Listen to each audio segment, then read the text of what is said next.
Assalamualaikum warahmatullahi wabarakatuh, sahabat semuanya. Saat ini kita lagi berada di depan Masjid Raya Baitur Rahman, Banda Aceh. Dan beginilah suasana di depan Masjid Raya Baitur Rahman saat jelang salat maghrib. Nampak para pengunjung Masjid Raya Baitur Rahman memanfaatkan waktu jelang maghrib dengan berfoto bersama keluarga di depan masjid kebanggaan masyarakat Aceh ini. Masjid yang ikut menjadi saksi terjadinya Perang Aceh pada tahun 1873 ini kini penampilannya semakin menarik sejak dipasangnya payung-payung raksasa di halaman Masjid Raya Baitur Rahman ini.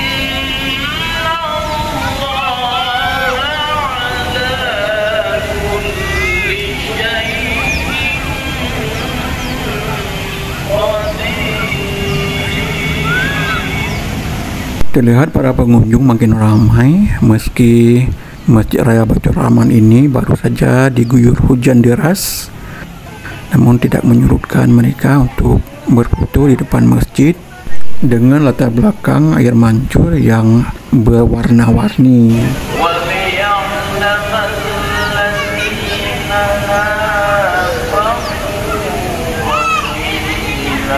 Masjid Raya Baitur Rahman merupakan salah satu destinasi wisata religi yang ramai dikunjungi oleh wisatawan, baik wisatawan domestik maupun mancanegara.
Dan kini tiba saatnya pelaksanaan salat maghrib di Masjid Raya Baitur Rahman, Banda Aceh.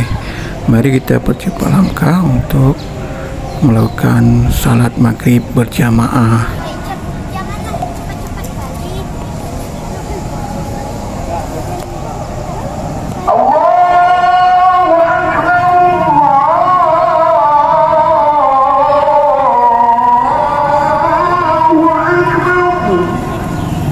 Sama pepayung. Ayah sama mana di sini? Asyhadu an la ilaha illallah.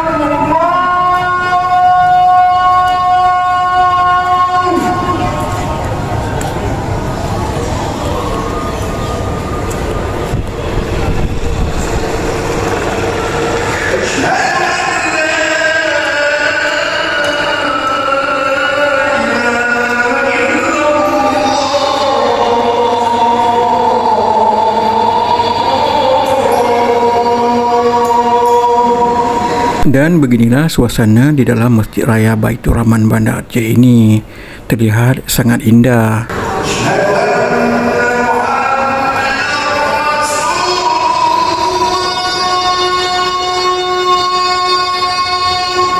Terlihat para jamaah mulai bersiap-siap untuk melaksanakan salat maghrib.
Dan usai pelaksanaan salat maghrib, kita turun ke basement, tempat di mana terdapat tempat wudhu dan ruang parkir kendaraan.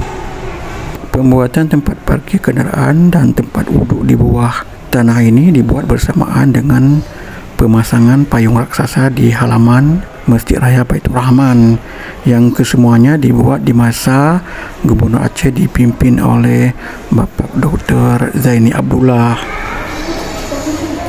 Di sini terdapat juga tempat penitipan sepatu atau sandal para jamaah tanpa dipungut biaya. Demikianlah video singkat tentang Masjid Raya Baitur Rahman. Semoga video ini bermanfaat untuk Anda. Assalamualaikum warahmatullahi wabarakatuh. Ke sana ya.